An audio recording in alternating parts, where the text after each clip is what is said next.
Time series analysis is a statistical technique used to analyze data points collected or recorded at specific time intervals. The primary goal is to understand underlying patterns such as trends, seasonality, and cycles, and to make forecasts or detect anomalies. Key characteristics: time-dependent data. Observations are ordered in time, e.g., daily sales, monthly temperature. Sequential nature.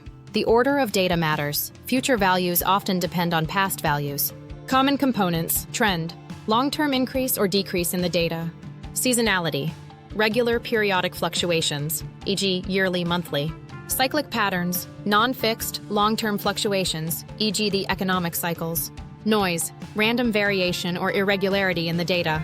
Techniques used: moving averages, exponential smoothing, ETS. ARIMA, auto-regressive integrated moving average. SARIMA, seasonal ARIMA. LSTM, long short-term memory, for deep learning-based time series modeling. Applications: stock price prediction, weather forecasting, sales forecasting, energy consumption modeling.